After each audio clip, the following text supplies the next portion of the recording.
So when you get state money, you have a lot of things that you have to meet in order to keep that funding. And a lot of that has to do with what they call high quality, right? And these are program assessments.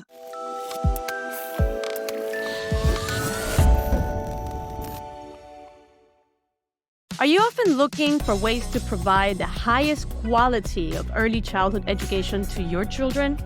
In today's interview, we talk to a true pioneer in the field who has dedicated a large part of her career to securing fully funded, high-quality early education for everyone. Tune in now and discover how you can set your students up for a lifetime of success. Hi, everyone. Welcome to the Childcare Channel and the Childcare Channel podcast. Our intention is for this to be a space where we come together to elevate the childcare industry through community, inspiration, and innovation that will ultimately serve the healthy development of children. My name is Jane Diaz, and I am your host. Today we have with us Lyneé Lopez. Lyneé is an educational architect, early childhood advocate, and the founder of Verb Educational Consulting. Her passion for transformational leadership and sustainable systems has secured millions in grant funding for New York City's pre-K for all startup programs, allowing over 50,000 students access to high-quality preschool programs at no cost. But her mission doesn't stop there. Lyneé is committed to building high-quality educational programs globally, including hosting leadership trainings in Haiti. She's also the host of the new podcast, Café Verb, where she interviews inspirational leaders on their stories of education, business, and travel. Lyneé, it's such a pleasure to have you with us here today at the channel. Thank you so much. I'm so excited to be here. Thank you for having me. Welcome. I am so excited to have this conversation with you here today. High quality education for children is crucial. A lot of times we talk about education for children and we talk about, wanting the best for children and all of that. But the emphasis on quality that you have in everything that you do, to me, it's really crucial. So can you tell us a little bit of what you mean by that?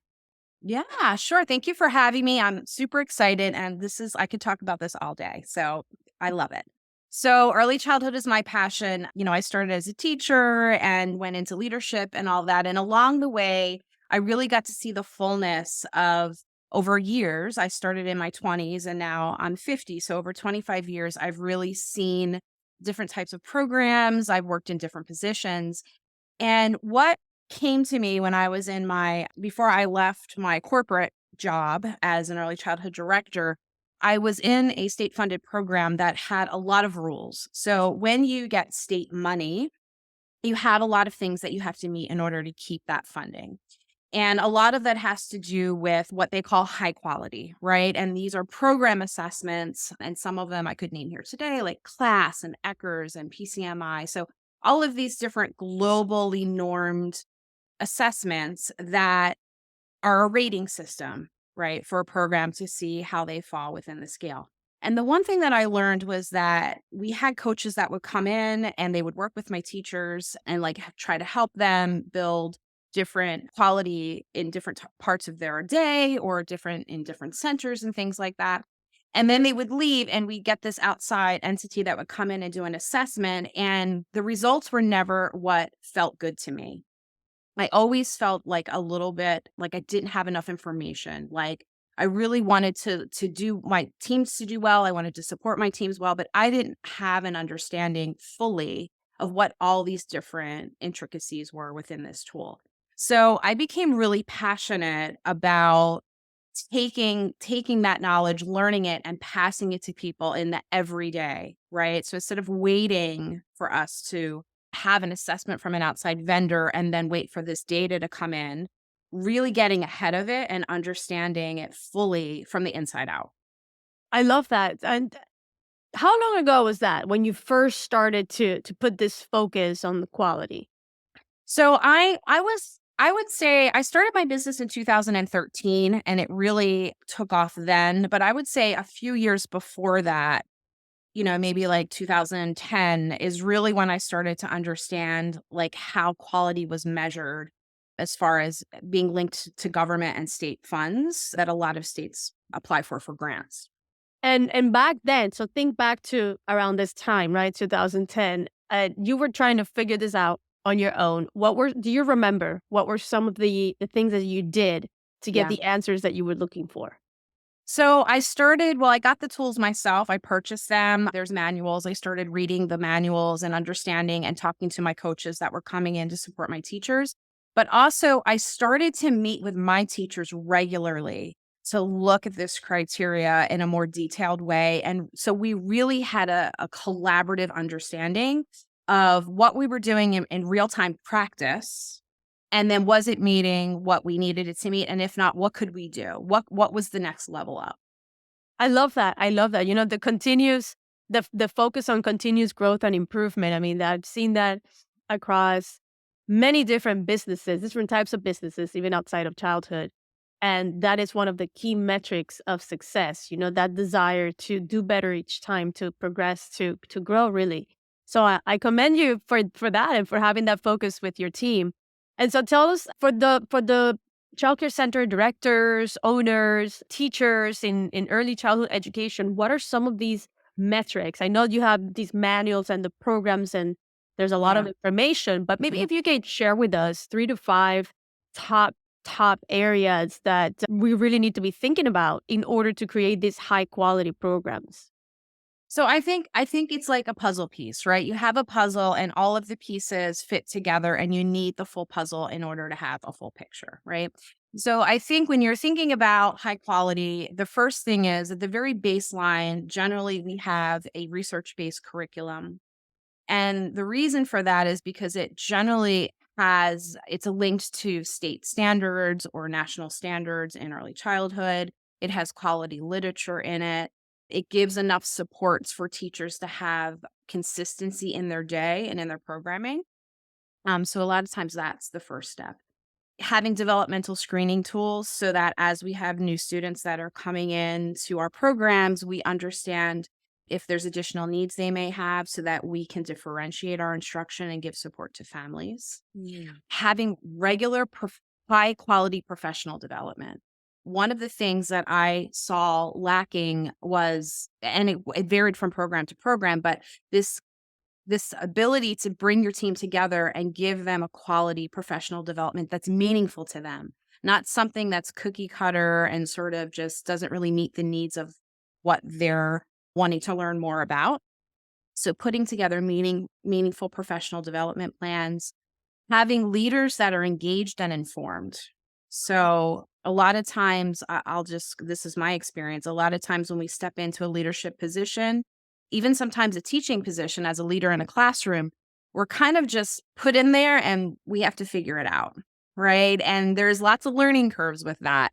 And I feel like when you're a leader of many folks, right, you have a full team under you, that learning curve can affect the students. So really having a mentor or some sort of master coach that can really guide you and be the sort of the guardrails or the bumpers, shall we say, of the programming that you're trying to put together and the new innovations that generally new leaders are trying to implement. I love that. Managing the leaders. And I love that you made it a point to create meaningful professional development trainings because definitely, you know, if the people are not interested in learning something, if your team is not interested in learning something and you're trying to teach it to them, the engagement is going to be really low. Yeah. So that's amazing that you decided to do that.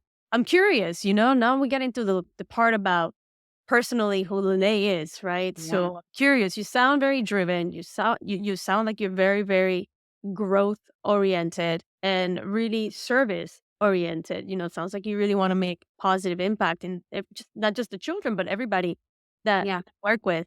So where does this drive come from? That's a good question. Where does my drive come from? I think the drive for me comes from joy. I think my whole life I've really been sort of following the path of what brings me joy. When I was in college, just to go back a little bit, I actually went in as an oceanography major because I love the beach, I love the ocean. So I followed that, and I quickly learned that that wasn't for me. And I had a little bit of a struggle there. So I followed my passion and I ended up graduating as an art history major, believe it or not. And that, led me down some other paths. And I ended up the very first school that I was in, I started as a teaching assistant, but I had a bachelor's degree. And it turns out they needed a teacher. And I was in Florida at the time. And the certification, it's called an emergency certification. So you can step in with any sort of a bachelor's degree into a teaching position in Florida with, I don't know if it's still like that, but it was at the time, with the understanding that you'll go back to school to get what you needed within a certain amount of time. And that's how it all started for me. So following that passion and just really the joy, showing up every day in life and joy has really been sort of my compass, I would say. I also have children myself, and it's been a joy to be their mom and have that experience. And also just meeting new people, right? Hearing their stories also is very motivating to me.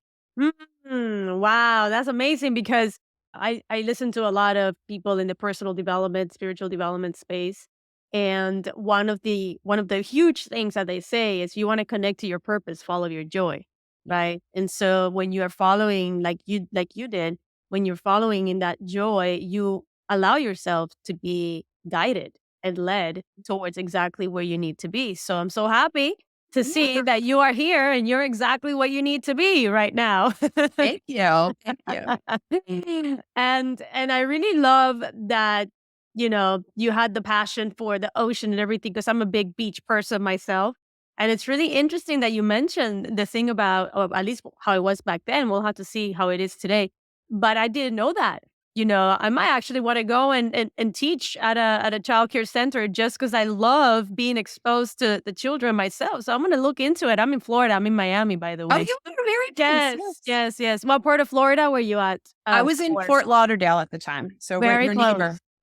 Yeah, so you used to go to Hollywood Beach all the time, I would I imagine. I lived in Hollywood. That's a great beach. I Yeah. used to live in Hallandale Beach not so long ago. So that's amazing. I love that that has been your path and how you were guided to, actually get started at a childcare center, was it, right? Yeah, it was a childcare center for special needs kids. That was my first teaching experience. Wow, what a great education there. And I know that you did end up going back to school and specializing at, I believe it was from ECE to all the way to 3rd grade. Is that right? Yes, preschool to 3rd grade, yeah. Okay. And how did you work? Did you continue Yeah. to work as a teacher for a while after that? I did. Well, I actually I was teaching when I went back to school. I had 2 young children. I have 3 children. I had 2 at the time. So I was teaching during the day in preschool, dropping my kids at my mom's and going to class at night. Well, I did that for about a year and a half to get my courses for my teaching certification. And then I did teach a little while after that. And then I ended up getting pregnant with my 3rd child and I couldn't work for a while. She was a high risk pregnancy. And when I went back into the field to try to find a job when things were going well and we had a good routine, I wasn't actually able to find a teaching job at the time. So I Wow. ended up again kind of just following this passion. I happened to start seeing a lot of jobs for early childhood directors. And I was like, you know what? I think I could do that. I'm a quick learner. I have a passion for early childhood. I know I'm a good leader. I have great leadership skills. So I applied and I got the job. And that's actually how I started working in administration. Wow, look at that. That's actually an interesting thing that you just mentioned because it seems that there was more availability for director positions than, say, teachers for Yeah. ECE, right? And nowadays we're going through, I think everybody or most people are going through the staffing crisis where you can't find even teachers for ECE, right? And so that's awesome that that's how you were able to get back into this. And then from there, into I guess fast forward, then 2013 is when you decide to create your own, Yes. company and consulting and all of that. That's amazing. I know that you have a big focus on funding, and I Yes. know you've been able to reach some pretty important milestones there. Can you tell us a little bit about that? Because given the times right now, and Yeah. given the fact that early childhood education for parents is pretty high price in Yeah. some cases. And then for the childcare center owners, operators, also there's, a need for funding. And so Yeah. tell us a little bit about that process. So I'm in New Jersey, and in New Jersey, we have a funding model. It's been years. They're called Abbott districts, and Abbott districts. It was actually a lawsuit case, and basically, it's additional funding that's given to schools, specific school districts that are in need. And that's how I first got introduced to this model that a school district could open a preschool program for their community and it be paid for, right? Parents not having to pay anything. They hire the teachers, they do the trainings, there's a curriculum, all those things that I had mentioned previously. And so I kind of knew about that. I was working in one as a director for 5 years. So I understood that's how I started to understand all these, getting funding, understanding the grant writing process, understanding that when you get the grant, there's certain things you have to meet to make sure quality remains, to renew your funding and things like that. So right around 2012, New York City, which is my neighbor state, was expanding funding in a really, really big way. So they weren't just targeting school districts that maybe needed more funding because of the communities that they were serving, but they were going to do what they called pre K for all. So no matter what your income eligibility was, you would have access to free preschool high quality programming. Mm. So whether a family was maybe at the poverty line or they were making more than $150,000 a year, it didn't matter. They still would have access to the same type of programming. So I just happened to be in the right realm of folks, and someone had recommended me to support a pilot program in New York City where there was a school district, a private school district that was trying to do a pilot program where they were going to do some coaching in 10 schools to see if the schools would respond to coaching in a way that they could build quality so they could apply for the grant, because they wanted to be sure that the staff, the structure, the leadership, all those things were able to sustain what they were about to do. So I did that and it was very successful. And then I got invited to be the grant writer, the project manager for that. So we wrote a bunch of grants. So I learned a lot about grant writing. I've written a lot of grants. And when I'm in grant writing, I'm in pajamas and a ponytail because it's a whole lot of computer work and very detailed. But what I now know is, and I'm happy to see it because we know that there's early childhood has risen as far as an understanding that it's so valued. And we're really sort of starting to get into the spotlight of lawmakers and those folks in Washington, all like really understanding how valuable early childhood is. So a lot more attention is being paid to it and it's getting a lot more budget time. Mm. So now it's expanding. There's many school districts now, even outside of New Jersey and New York, that are putting additional funds in their childhood budgets for school districts so that they can start to create these programs like I just mentioned. What I would like to say is New York City is sort of the trailblazer here. They are the largest school district and they are doing it, and they even expanded it for 3-year-olds. So currently, they have full day programming that is free for parents for 3s and 4s in New York City. That is awesome. I'm really happy to hear this. I mean, I know this has been a huge pain point in the industry for years and years. So this is really amazing. And I love that you have such expertise in grant writing because we actually haven't really talked enough about that on the channel. So would you mind, for centers that directors, owners who might be listening to this, Yeah, would you mind maybe sharing some pointers for yeah. grant writing or how to even get started? How to even find what's available to So to at use? at the level that I'm mentioning, it's called a request for proposal or an RFP. And it's usually put out by the education department as far as funds are available. And in order to apply, the first thing I will say is you have to be a viable business. And when I say viable, I really mean you have to have your paperwork in order. You have to be able to run clear profit and loss statements. You have to be able to, if you're a nonprofit, you have to be able to show that you have a board and who's on that organizational board. You need to be able to pull the resumes of your key staff. So really all of those sort of behind the scenes HR, finance teams types of things, you want to be sure that the business is seen as a viable business. And then after that, you wait for the grant to come out. And within that grant, there'll be the details of what they're asking you to submit. So a lot of it could be paperwork related, right? And you don't really know until it comes out. So you just kind of have to wait. And this is often how it works with grant writing. You kind of know it's coming, you wait for it to come out, and then you get going. Because a lot of times these grants have pretty quick turnarounds. Sometimes they're 30 days, 60 days, 90 days. So you kind of have to be ready to roll. And the other part of it is specific to early childhood is they're going to ask a lot about how your program runs. What's the philosophy? They're going to ask about like curriculum and assessment. How do we know that kids are learning? How are we supporting them in differentiation? So all of the things that really would go into what a high quality program is, you have to be able to talk about it and to write narrative responses to it and give examples. Oh, that's great. Well, so if you're listening to this and you're curious about how you can, take advantage of some grant opportunities available, Lyneé has just shared some amazing, amazing areas of your business to look at in order to get ready for this.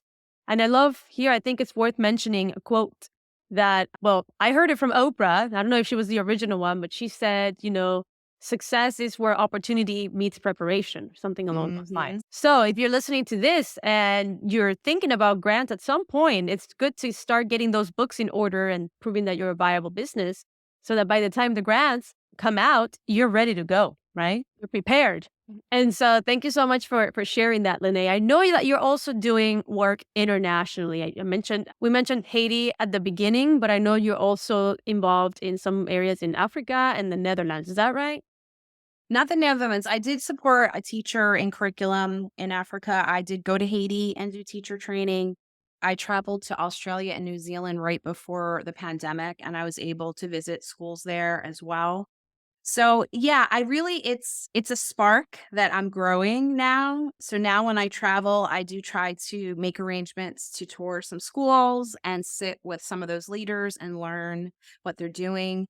And a part of that commitment is I'm starting an online digital space to bring folks together like a community. We're going to be launching that this summer. It's called the Masters Community. So my hope is that we'll get folks from all over to come in and we could talk about best practices and share resources. I'll pop in and do trainings from time to time. So I'm really excited about that. And the other thing that I've started to do is if you go to my website, I have a section called inspiration projects, right? So it's that following that joy and that passion. And it was kind of showing up a lot in different ways in the work. So I kind of created its own little channel. And I'm actually launching a retreat this fall and we're going to Fiji and we've partnered with a great travel company called Good Travel. But part of moving forward with this and doing this annually is that we will be a part of give back projects based in education and the arts, working with youth. So when we go, we're getting a little bit of travel, a little bit of culture, a little bit of self-care, and we also will be doing service work and give back work to Wow. communities and education. Yeah. That's amazing. So repeat for us the name of the program and where people can learn more about that. So it's called Verb Retreats. So that's the name of what we're doing. And if you go to my website, which is www.verbconsultant.com under inspiration projects, you'll see a little wait list there. Actually, I think the website's coming out today. So for folks to actually register for the trip. Okay, well, that's amazing. So by the time you go, the website will be there and you'll be able to see all the information on the retreat. I'm really excited about this new project, because it's really oriented towards giving back, not just that, but really it's international, right? So you're learning about all the different areas of childcare in the world. And so on that note, I know you've already gotten your feet wet with this, right? Like that. So Yeah.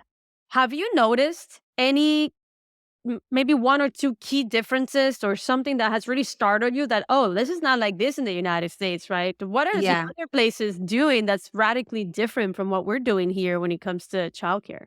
Sure. So I would say if I take us back to New Zealand and Australia, actually, they have a very like in the US, my experience has been when our children go to have play outside, it's like a set time of the day.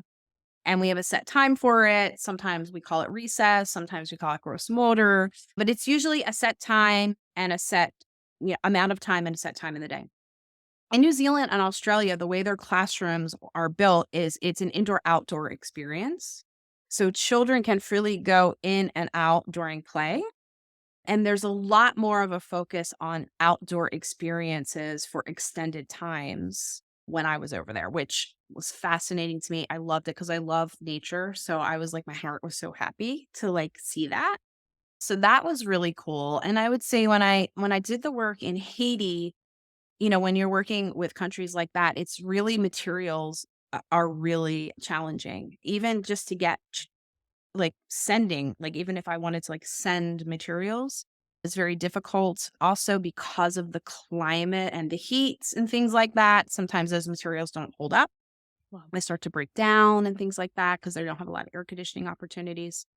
So, it's everywhere I've been, it's been unique, right? A little unique in that way. So, Well, that's really interesting about the play outside because that's how we're supposed to be. That's how things were before we decided to build houses and I thank God, know. right? I love my house, but you know what I'm saying? Yeah, yeah. We do need that nature to even regulate the circadian rhythms and to just really connect even with that piece. So, we are on a mission here at the Childcare Channel to elevate the childcare industry, and part of that requires reimagination of what childcare success really, really could be, right? Yeah. We might have an idea of what it is now, but I think we can all agree that we can make huge improvements in the industry as a whole and how everything works. So I'm curious. I'd like to pick your brain. If there were absolutely no limitations as to the world of childcare in the United States specifically, what are some areas that you can think of off the top of your head for reimagining what it is to have childcare success in this modern era? Yeah. I think the first thing that comes to mind is raising wages, like really for the work that is put in for early childhood educators for their planning and the work they do with kids. They're not making a comparable wage to their peers that are in the K to 8 realm in a lot of cases. So I think that would be a great first start. I think funding, I mean, I come from the world of funding. So, the more programs we can fund, we are going to elevate because with that comes a set of standards that we all sort of have to understand and sort of implement. It comes with curriculums that are consistent, it comes with trainings for teachers that are accessible. So for me, that's sort of what I've been doing and hope to continue to do to elevate programming. And then educating leaders. Like I had mentioned before, I feel like having programs that really not just give that it's not just about like going back to school and have your teaching certification, but understanding how to be a leader and understanding how to train a team and build a team and raise people up. I love that. I love that. So important. Thank you for sharing that.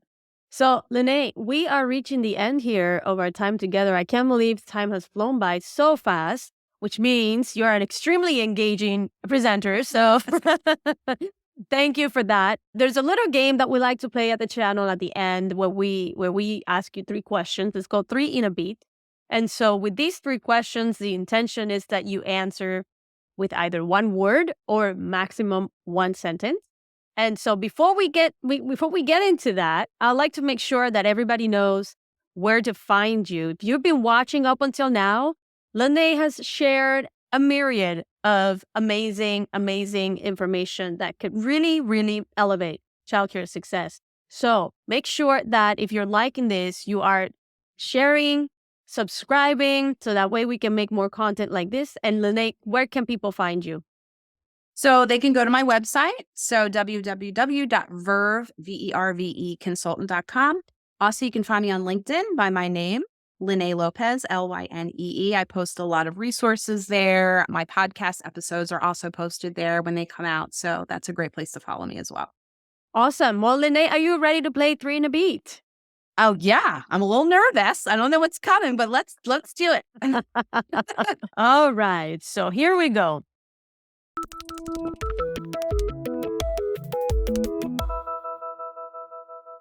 All right. So 3 in a Beat, Lyneé. First question. What do you think it's the number one skill childcare centers must have today in order to provide the highest quality education? Reflection practice. Reflection practice. You know what? I'm going to break the rule of 3 in a Beat here. Can you explain real quick what reflection practice is? Being able to come together, reflect on a lesson, what worked, what didn't work, or reflect on what a student created, or how they performed in a task, or even how something in general is working in a program. But being able to make space for you to come together and openly talk about what worked and what didn't work. I love that. All right, I know I broke the rules, but we're going to keep going now. All right, so we're going to number 2. If you could time travel to any era, which one would you choose? I would probably choose the 1915 to 1925. That's pretty specific, Lyneé. I love it. All right, so then number 3, what is the best piece of advice you have ever received? Breathe. Ooh, yes. Don't we all need to do more of that, right? I love it. Well, Lyneé, has been such a joy to have you here with us today at the channel. Please do keep us posted on everything that you are working on, and we'll love to have you back and hear about some of those results from your interactions with international colleagues, right? Any last words before we go? No, and just thank you for having me. I hope all of your listeners enjoyed. Please come follow me. I love to connect with folks and, support anybody. So reach out. Amazing. All right. Well, thank you. And you watching, thank you for being here. Thank you for your time. If you like this episode, please do share it. And we would really appreciate if you would subscribe to the channel. That way we can continue to have guests like Lyneé share information of value. All right. So we'll see you in the next episode.